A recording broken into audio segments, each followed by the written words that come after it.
I would say sometimes the level of calm that I have is to a detrimental amount.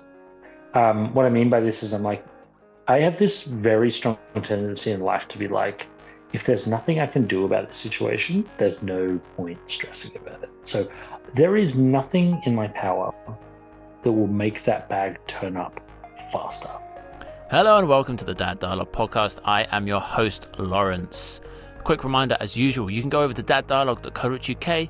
You can sign up there to be a future guest yourself, or even submit a topic for a future episode. I'd love to hear from you. Today's guest is Tim. Tim is originally from Australia. He currently lives in Germany. He has a son who is 16 months old. His name is Jonathan. Now, Tim and his wife live in Germany, but they have also lived in a few other countries before, and they have family kind of all over the world. They have friends all over the world. So we talk a lot about traveling in this episode, traveling with a young child.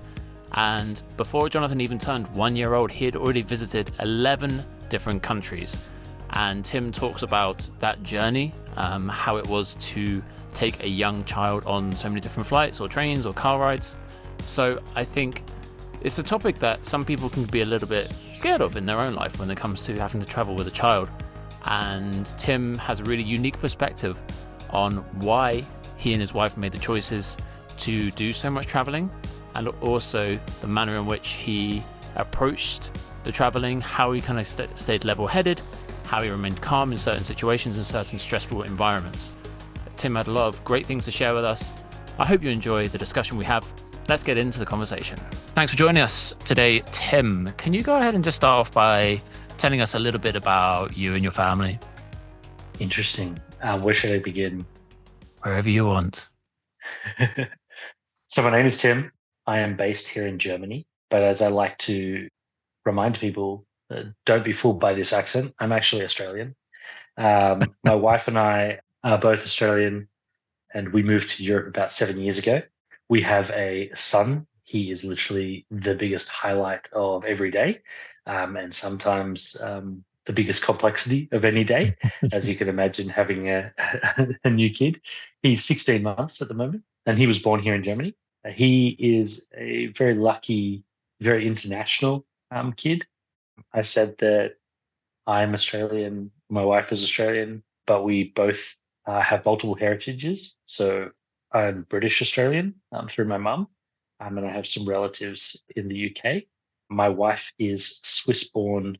She holds Canadian, Australian, and Swiss citizenship, and she has relatives in all three of those places. And so our son, Jonathan, is a very international boy with a lot of family who love him all over the world. So you've mentioned family all over these different heritages. I knew that you are a self-proclaimed globetrotter. That's the term you used when we chatted before.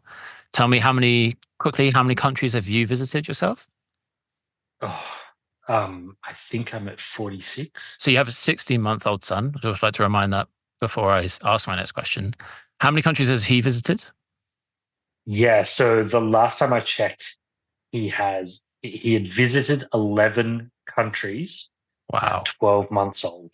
At 12 months. So when he reached his first birthday, he'd been to 11 countries. Has that mostly been for family reasons or vacations? It's been a bit of a mix. So the vast majority of those visits actually occurred during his my paternity leave. Right.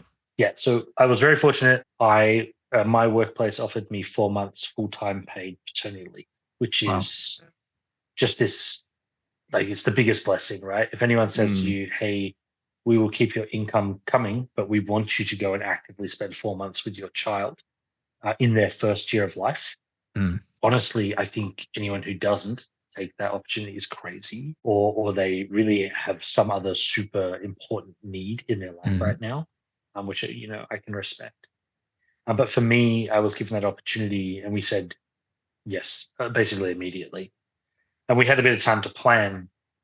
So as I said, Jonathan was born in Frankfurt, and we knew that we wanted to go and visit family in Australia, and we needed to visit family in Canada and Switzerland. And so basically his very first trip was within the first 6 weeks of his birth. Wow. We drove down to Switzerland honestly, I'll never forget it because the way we traveled then and how we travel now are fundamentally different. So Mm, for those most people listening have probably had a kid, or if you haven't had a kid, you're planning to have a kid. mm. And I can tell you from my experience, when you first have that child, you're going to have this laundry list of items that you feel like you have to have within arm's reach at any given time. Oh yeah. You need the change mat, you need the nappies, you need the bed, you need the spare clothes, you need the dummy or the nookie or the pacifier, whatever you call it, where you're from. You need you need the bottle warmer, you need the pram. And as you go through life, you start to realize you actually don't need all of these things. You can improvise a lot of this stuff. Like Yeah. if my son listens to this years down the line, he'll be haunted by this statement where I'm like, I've learned to change a kid anywhere I have to with whatever I have. Like you just learn this skill. Hmm. But back then, when we decided to go to Switzerland at 6 weeks old, we loaded up an entire car.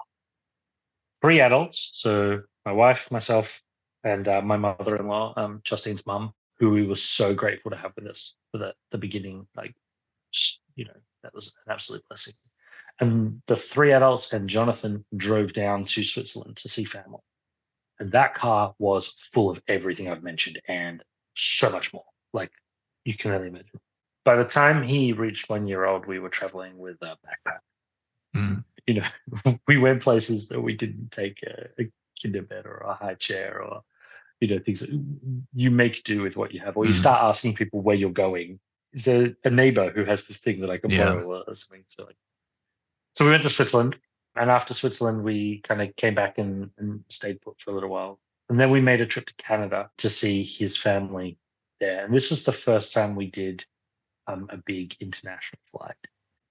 For someone who doesn't get stressed about almost anything ever, I can tell you before we got on the flight, there was definitely some butterflies. Like there was this nervousness of what if my son, who isn't a screamer, all of a sudden becomes the one that screams the entire plane down Hmm. for the full length of the flight from, Frankfurt, Germany, all the way to Toronto in Canada.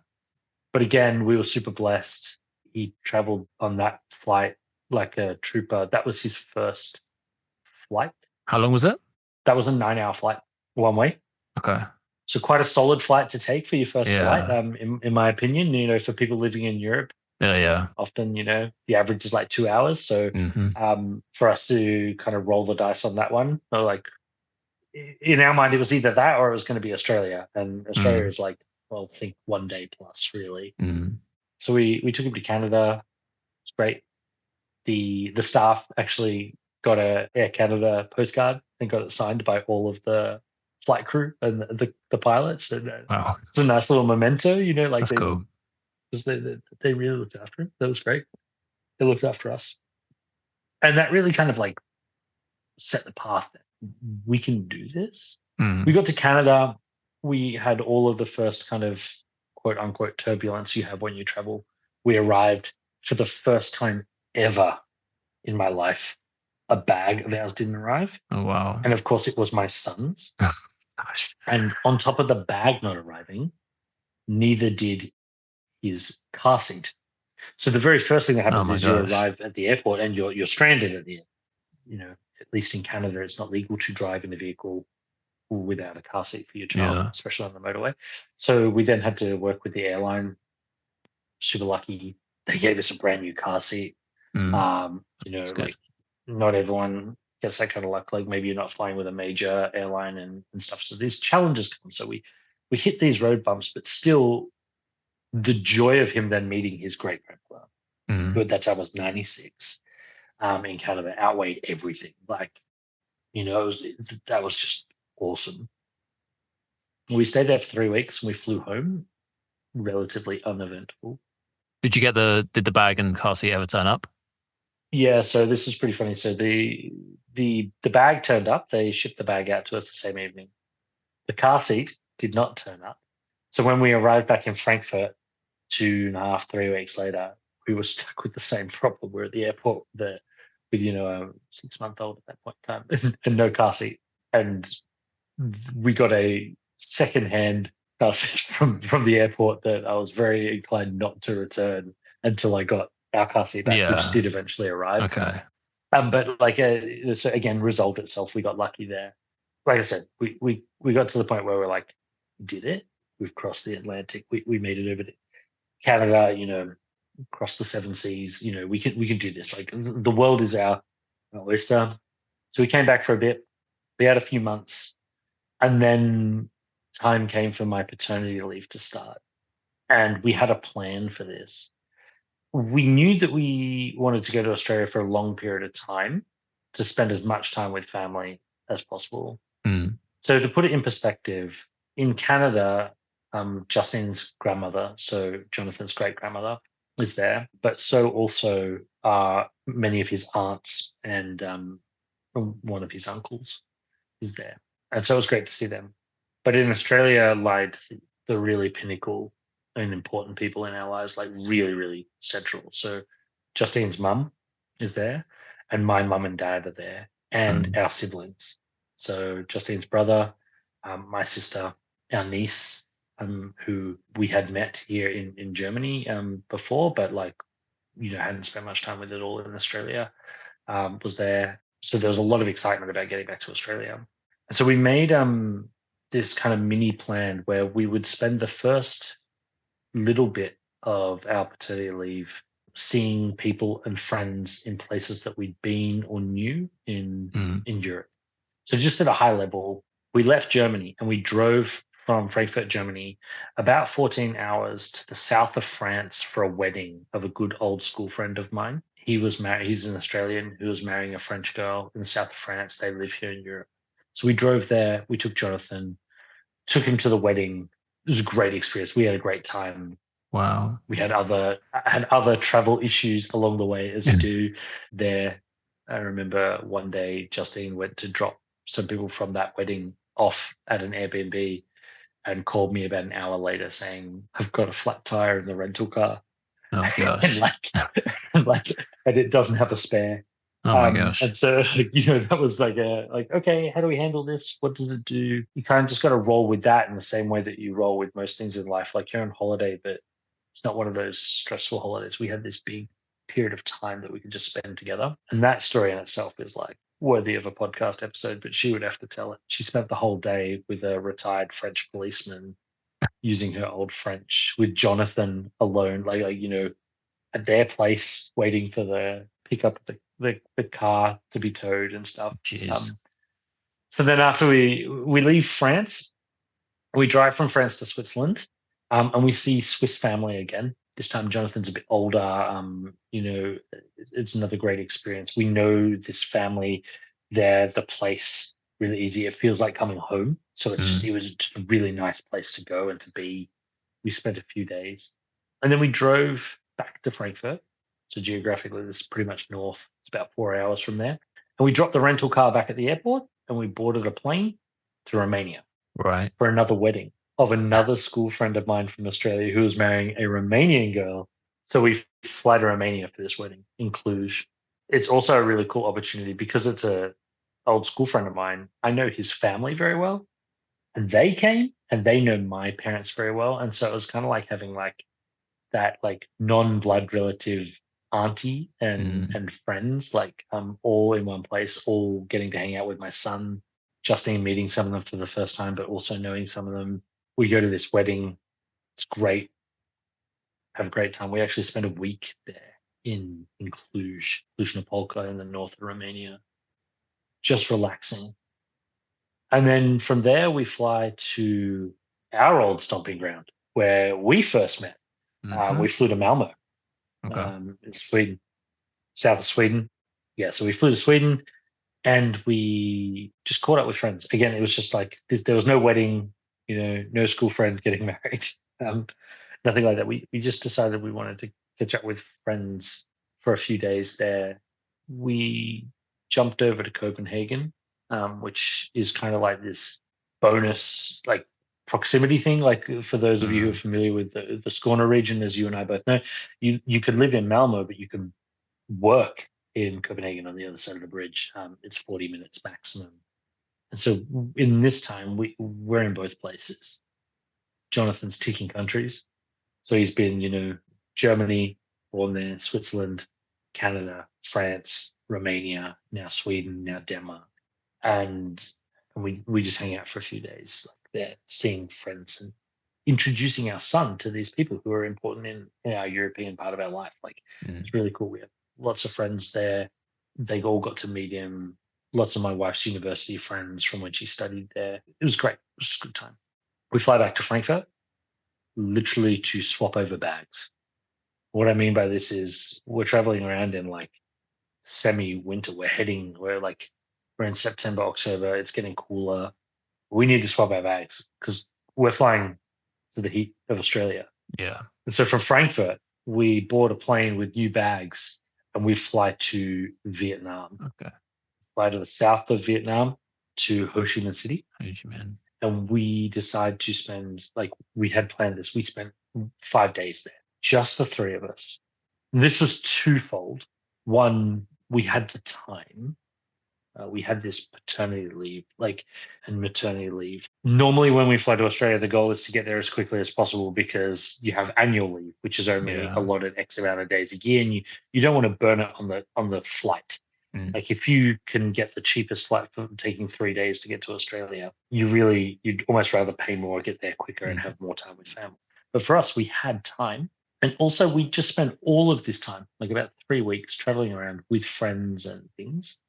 And we knew we were about to go to 3.5 months of family and friends in Australia. And so we decided we wanted 5 days just to spend time, just us. It also helped Jonathan, not so much with the acclimatization, but like break up those 2 long flights. For our sanity, don't get me wrong, he was very good on those flights. In fact, he was incredible given the length of those flights at that age. But like for us also, it's a lot. We're choosing to take advantage in all of this travel, by the way, on the fact that our son is under 2, which means he can fly for free if he sits on your lap.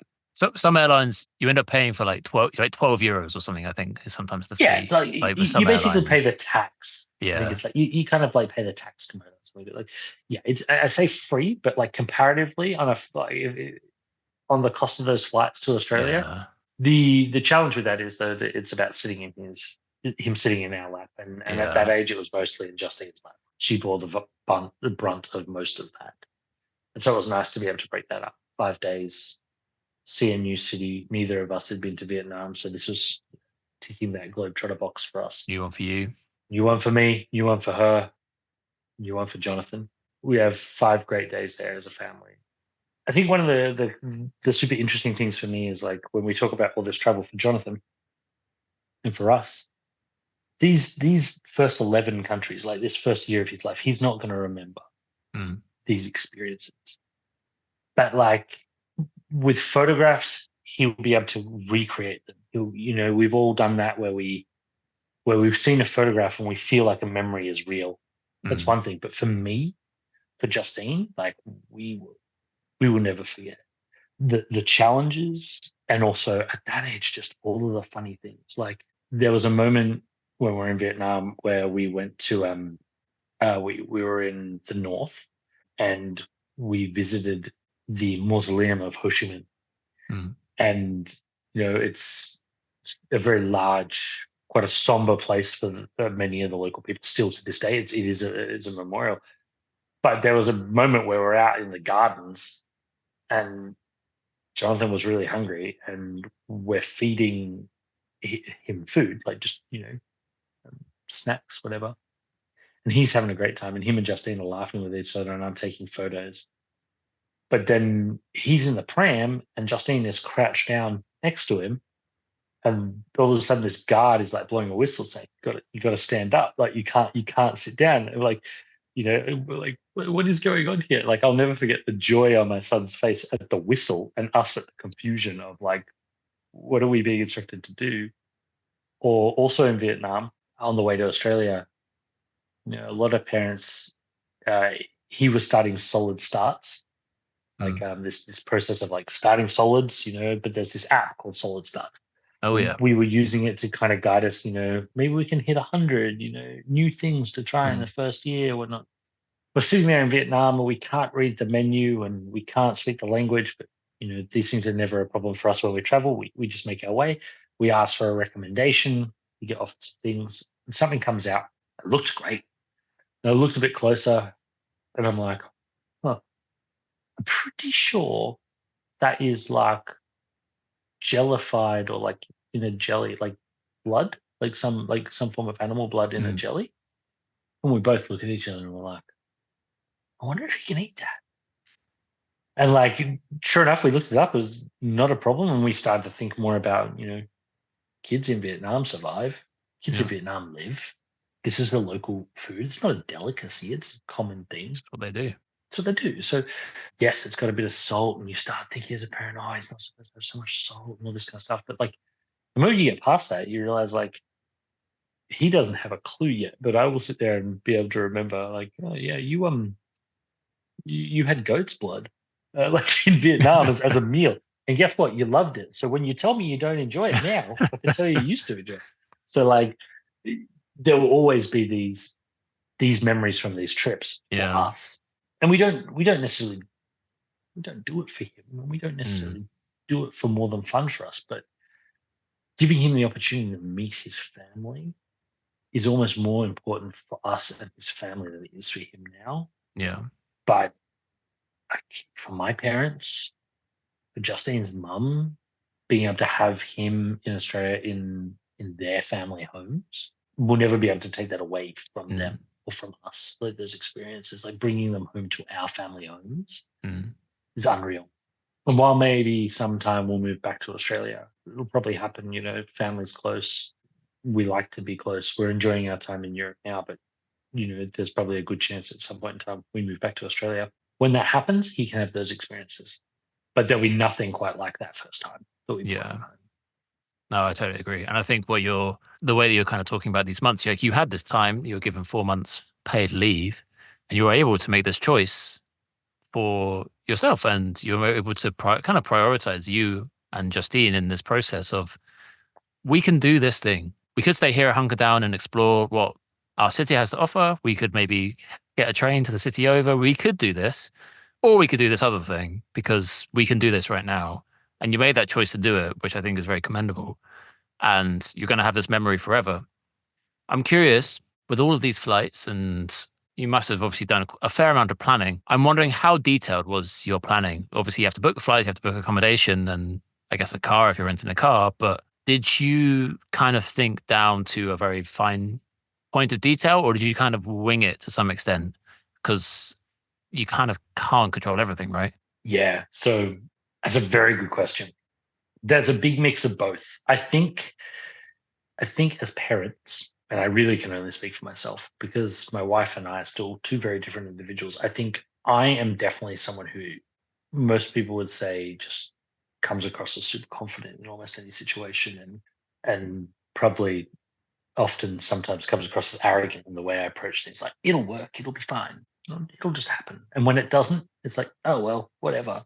I think that kind of mentality can only be afforded to someone who, in many ways, comes from a position of privilege. So we're very Mm. fortunate with what we're doing, right?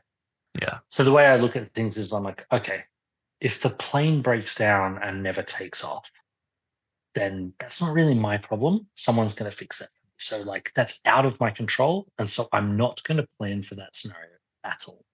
If my bag gets lost, like it did in Canada, which by the way, as I said before, it's never happened before. Mm. What do I do? Okay, my son has clothes. We're going to Canada. We can get clothes. Mm. Yes, it might cost money, but we will survive. So, I didn't really plan for that. But I learned a lesson from that. And that is, I probably should, in my carry on, pack a few extra clothes for my son because we've all had that exploding nappy and not had the clothes. That's not something that's so easy to recover from. Mm. So, that kind of stuff, that's about the like level of detail. I will say that when we've done the long haul flights, we've thought about it a little bit more. So we are going back to Canada this year to see family again in a few weeks' time. Please pray for us because the situation is very different now that Jonathan is older. Yep. This is going to be a very big change in the way that he handles flights. For perspective, he can not just walk now; he can run since he was last on a long haul flight.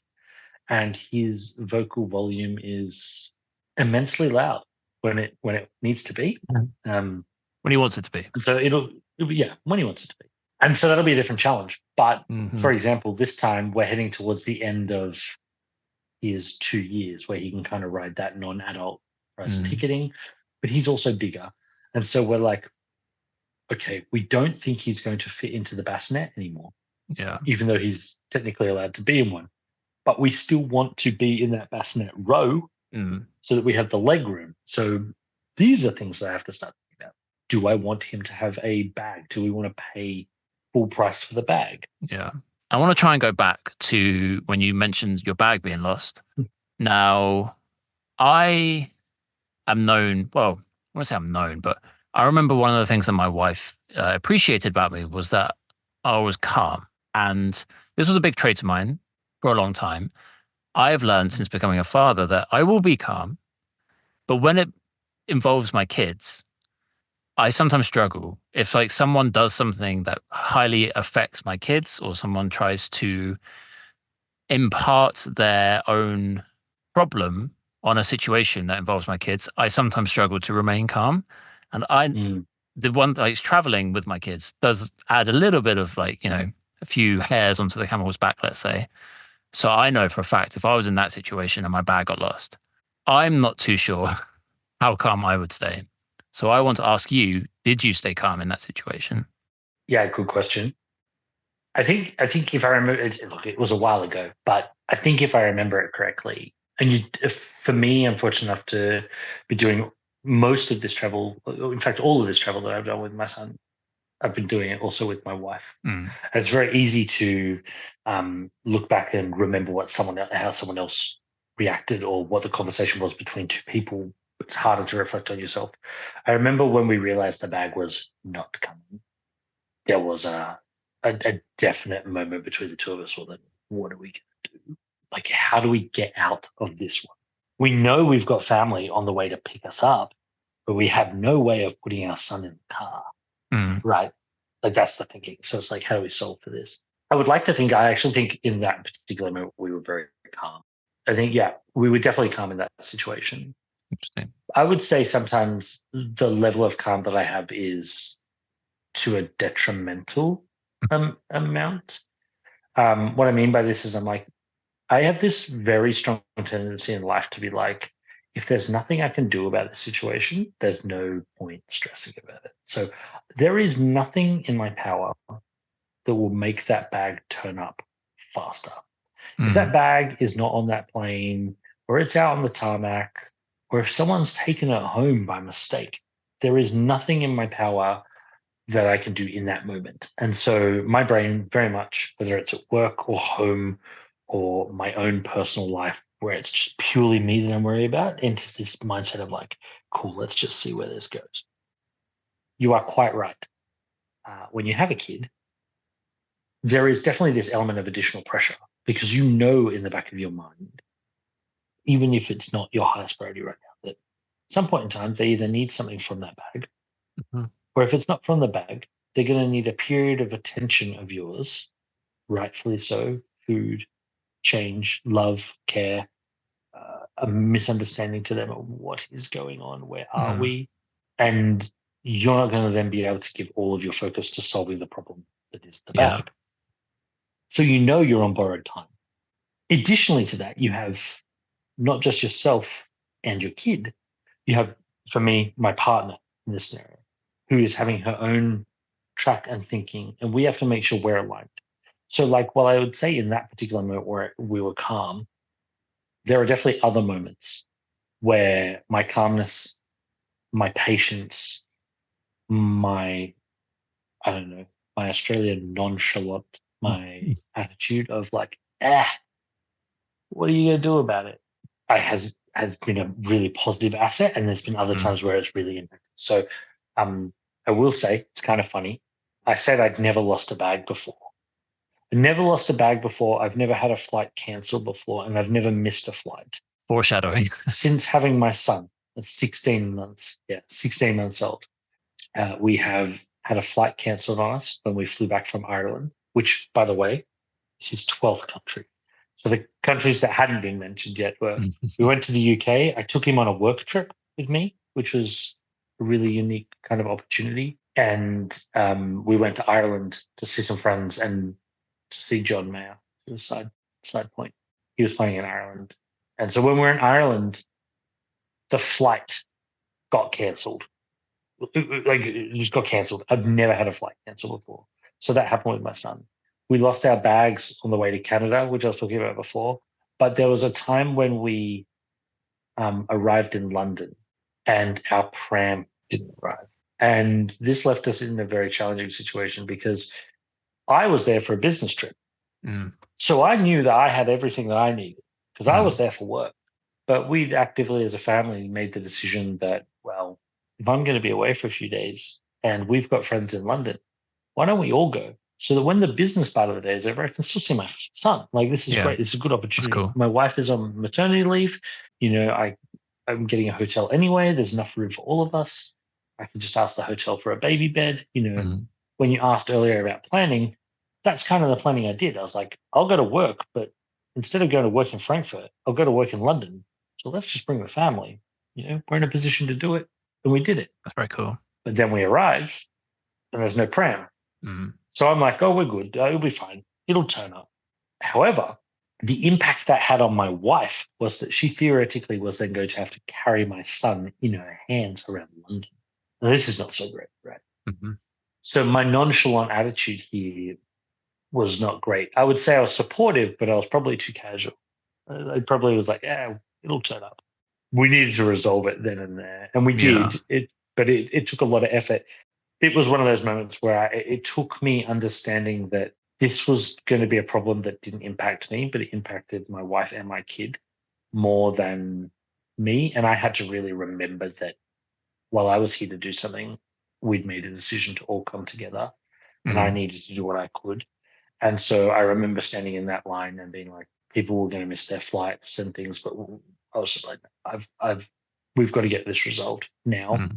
And it still took 24 hours. It was still out of our control, but my attitude in that moment was different. And I would say there's probably been multiple times like that as a parent. I was on a train coming back from Switzerland on a different trip not long ago when we were seeing family. And in order to keep Jonathan occupied, we went for a long walk through the train. It was great. He had a great time. He loves it. People love him and he's very social. But then we started to get close to a train station in Germany and everyone decided to stand up maybe 15 minutes before it's the platform. You know, this is a universal thing. People are impatient regardless of where you are. It's not a German thing. It's not a UK thing. So everyone stands up. We can no longer move. So I've got Jonathan in my arms. It's already, I'm not the strongest guy in the world. So 15-month-old in my arms. And he starts screaming. And in that moment, I'm like, there's nothing I can do. There's nothing I can do. Calm, collected, like, I can be with my son. I can try and coach him and educate him, try and calm him down. But, you know, he's 15 months old. He is probably confused by why all these people are standing, why we're not moving, why it's so warm. And I can hear as he's screaming and screaming, knowing that my calmness that I normally have about him screaming is I often am not overly impacted by his screaming. Like a lot of other people are impacted by the screaming of a child. Like I tend to understand it's his individuality and his ability or inability to communicate clearly exactly what he wants. And I respect that. And I ask him if I could do something, I would do something. If I could understand clearly, I would do it. I'm here for you. But there comes a point in time where the voices of the other people around me are louder. And those voices, whether they were in English or in German, they were understood to me that people thought I wasn't doing what I should be doing for my son. But no one was willing to move. And so I could feel this like anger kind of growing in my mind of like, well, if you think that if you want me to make him be quiet, then we collectively need to give him what he wants. Now there's two challenges here. I don't know exactly what that is. I think it's mum. She's about 4 carriages through all these people and we're on a moving train and the doors are not open. So I can't solve that now. And I can't move all of these people. All I'm asking is that you be patient with me. But in a crowd collective, this doesn't always work. And I said to Justine when I got back to her eventually, by the way, as soon as the doors opened and people started moving and we took 3 or 4 steps, Jonathan was quiet again. He just wanted to keep moving towards the goal, which was mum, right? I was able to work that out. People were saying he's too hot, he's hungry. I'm like, I don't think it's any of those things, guys. And even if it was, no one's offering me food and there's nothing I can take off on him. He's wearing shorts and t-shirt, he's okay. But like as soon as we addressed his need, he felt like he'd been listened to and communicated to. But all those people around me, as they started to get angry and say things and like verbally say things out loud, like shut up, make the kid quiet, things that I clearly would do if I could. I hadn't thought of that one, mate. Thanks so much. Yeah, exactly. I just hadn't even. Just shut up. That's what I need to hear. Is he making noise? I was totally unaware of it. It's like, it's my bad. But I remember going back to Justine and saying, I honestly think that moment was the most stressful moment I've had as a parent. Not the concern that he might fall off the couch or that, he might accidentally poop on someone because, he hasn't been changed, or like that, we've missed a plane and we don't know how we're getting home. Those things in my mind would resolve themselves. But in that situation where I felt like I was in a pressure cooker and that people were annoyed at my son and couldn't understand that in their instance, that me as a father isn't in control of this human being in its entirety. We can parent, we can coach, we can teach, we can love, we can care for and meet needs. But we're not always going to be able to meet every need. And we're certainly not going to be able to, as fathers, always just say to a kid, be quiet, and it is so. And yet this pressure cooker on the outside, right? This like group of people on this train just felt like, while no one was moving, it felt like they were getting closer. It felt like they were getting up on me, and they were getting more and more angry as every minute went on. And I was like, dude, he's right in my ear too. If I could do something, if you could just understand that this is not my desire, be great. So when you ask me, are there moments where, I don't know, the pressure does get to me, or are there moments where I feel like the calmness fades away? That's definitely one that sticks in my mind. That was only about like 2.5 months ago, but like I still think about this. I still think about this sometimes when like he's screaming at night and I know like he could scream and scream and scream. And we're going through some sleep challenges at the moment as he's becoming a more closer to 2-year-old, very determined, very strong-willed. And I love him for it, as hard as it can be. Individual, as he's finding himself and finding his way to communicate, and him screaming at home, I often reflect on the fact that I love that my neighbors know that he's just a kid. And that if, as much as it sounds so loud in the room and that it's waking them all up, and that they either politely lie to me the next day and say, well, we didn't hear anything, or at the very least they know that he's a child. I often am remembered of that moment where people didn't care that he was a kid and assumed that I could have done more, and that me not silencing my child I don't even know how I would have done it, but I do know this: if I had to have silenced him in that moment, in any means necessary, it would not have been the right thing to do. Like there would have been no way to do it that would have been loving, caring, kind, non-violent. He was just stressed. There's nothing else I could do. So like I still reflect on that moment that like people who walk through this world and have an understanding of, oh, it's a child, it's a kid, and they get it. Like I have so much more respect for them, because those moments where you are, as a parent, are feeling like you're in a pressure cooker and there's nothing you can do, and you can't get out of that. And let me tell you, these things do come up when they're traveling, but this was one really big one for me. And I think there'll be a lot of parents who can relate to the same scenario of when you're stuck on a tin can that is an airplane and your kid is screaming and screaming and screaming, and you can't address that need. You have this concern of everyone around you, or maybe you feel that same negativity. Like I can relate to those parents now. It's not that, in that moment, it's probably one of the hardest moments I've had as a parent, because I wanted it to stop. he wanted his needs to be addressed. Yeah. And everyone around me just thought we were bad people. Mm. And I'm like, you're all children at some point in time. There's Yeah. no person in this world who walks through this world whose parents didn't have to deal with them in some manner in that some same sort of pressure cooker situation. And so I always find it challenging when I reflect on it and be like, I don't think I could have done anything different. No. And the feelings I have about that situation rattle me in a way that, missing 5 flights in a row would never stress me out. Mm. Like It's the control. it's the control. Like I say, I had no control over that situation. Like when the plane disappears Mm. and I didn't make the flight, like, or my bag goes missing, I can't control that scenario. But in that scenario, those people really made me feel like I should have been able to control it. Yeah. And I couldn't, because he's 16 months or 15 months or 14 months, or he could be 3 months old. Doesn't Mm. matter. He's a child. He's an individual. He's a human being. He has his own way of thinking. And just like two adults often enter a room and they leave with different understandings of what each other meant, we can't understand our kids all the time. And I struggled.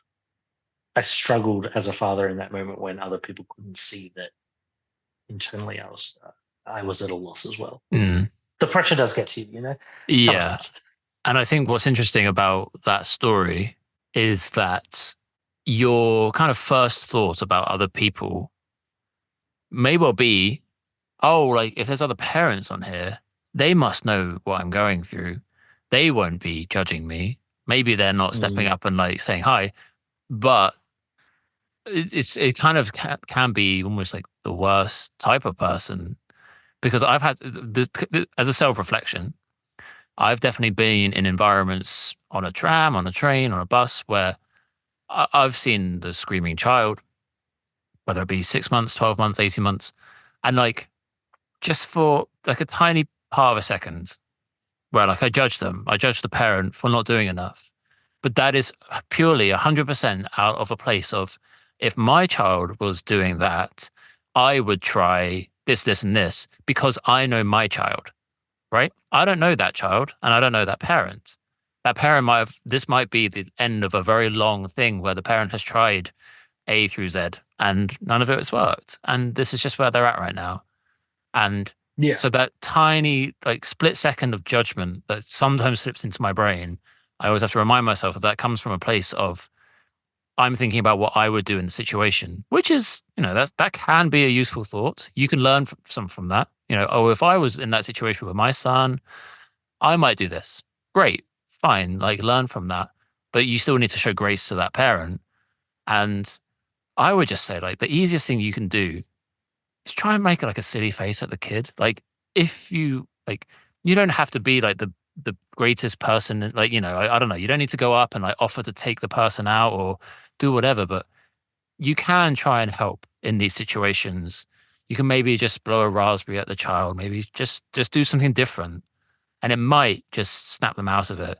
But I think I've been on a tram here in the Netherlands where there's just like, I think he was about 12 months, just full on screaming at the top of Screaming. his lungs because he's just so tired. And I could feel so many eyes just like staring into me. And Yeah. unfortunately, this was a tram on me coming home.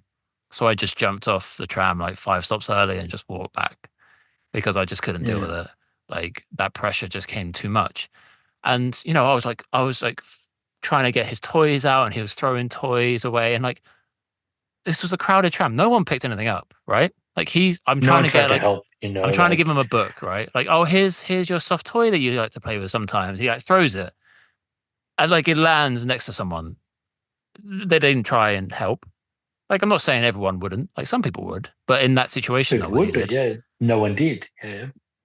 So I think we can go through these experiences, and hopefully, people in these situations might try and help when they can. And it doesn't have to be a whole lot, but even just a pat on the back or like a smile to the parent to try and say, you're doing a I good got job. this.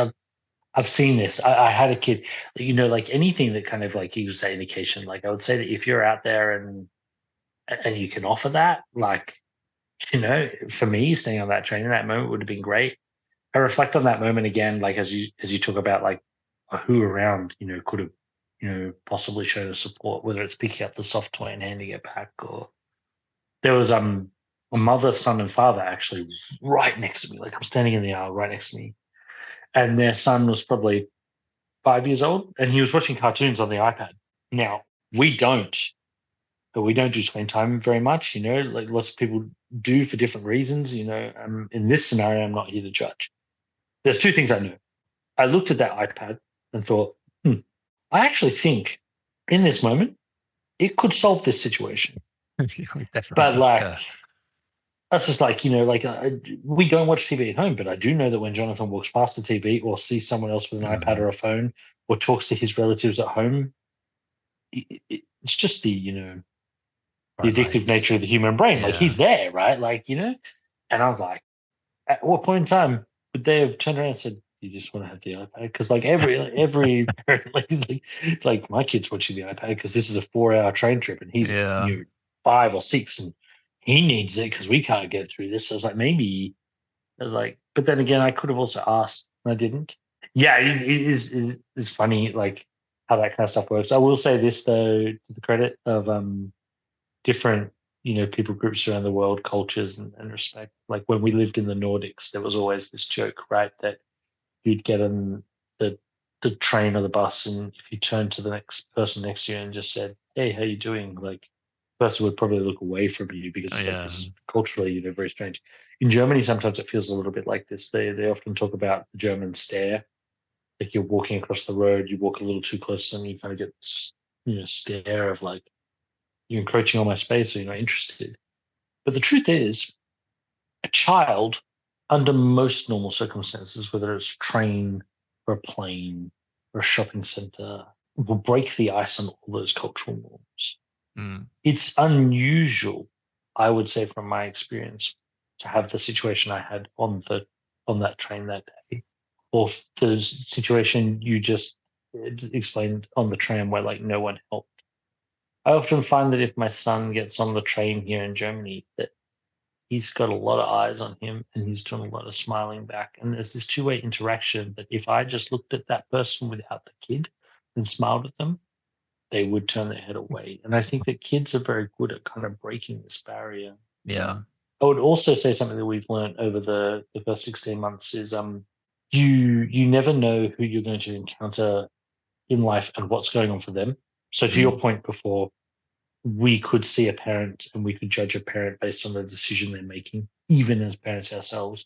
But we don't know if they've just flown 24 hours from Frankfurt to Australia, or, if they've gone through some crazy tragedy at home and they're dealing alone, or if they're, just had a long day at work. We have no idea. Or maybe what they're doing is normal and it's not normal for you, and so be it. It's not impacting your life. So unless it's endangering the life of the child, it's a judgment.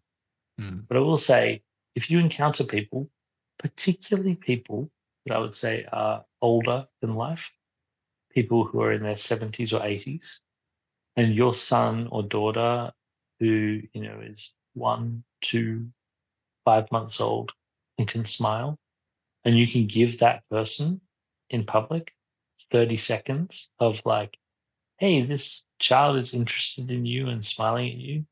The amount of older people that I've encountered here in Germany or while we've been traveling who look at my son, at a year old or 8 months old and get so much joy in that brief interaction. That is them giving a gift with no consciousness of them doing it, but you as a parent are allowing it. And so if you see that opportunity or you see that person who's taking an interest in your child and you know that it's going to be safe and secure and it's only for a short fleeting moment, give it. It's a gift that like can really impact someone's day. Yeah. My wife once told me a story, and I'm probably going to butcher this, but my wife once told me a story about quite a while ago, a gentleman. I think it was directly for her. I'm going to butcher this story. The concept is the same. Let's say it was my wife. She was smiling and saying hello to an individual somewhere. I think it was in Australia. And then after a while, this person came up to her mum and gave her $5.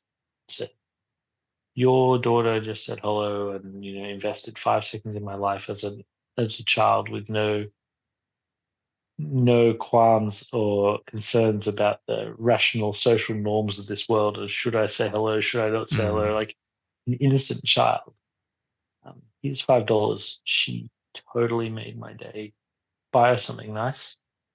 And like, whether I'm butchering that story or not, it kind of really impacted me because I see Jonathan light up people's lives with a smile or a Mm. hello or a goodbye, in his childish, innocent, slightly German voice. Mhm. And I'm like, I think in society sometimes we humans kind of forget that just a simple hello or how are you going is it can really change someone's day. And a kid, Mm.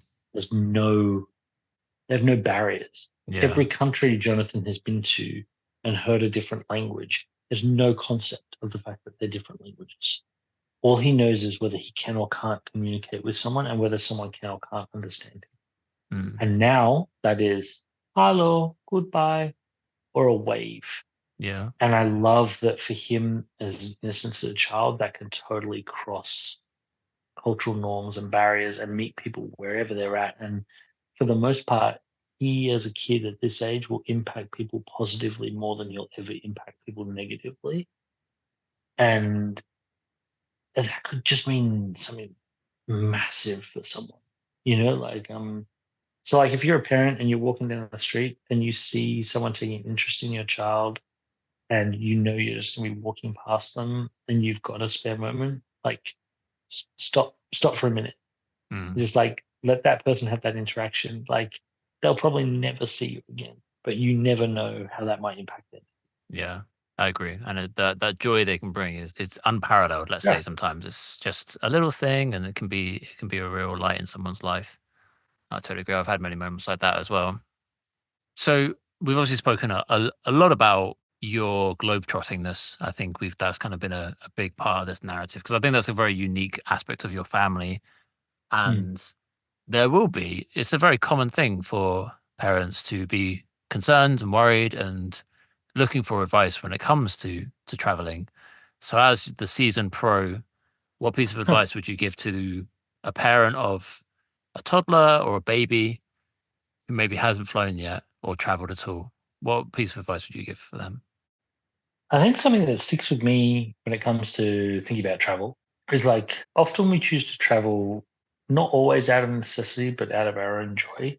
And that's great. And not everyone is privileged to do that. So I Yeah. think always remembering whether you have kids or not, the fact that if you get to leave your country and go to another country, first of all, that means a lot of very positive things have happened. You've got permission to travel and you're It's true. accepted and all that kind of stuff. It's a It's very complex true. world, and we're very free with the passports and opportunities that we have. So firstly, I think kids or no kids, it's worth addressing that I'm very aware of the privilege that we have to do Mm. this. The fact that we've been able to live in different countries with ease. You've had other people on this podcast before that have talked about the challenges that they've had doing this.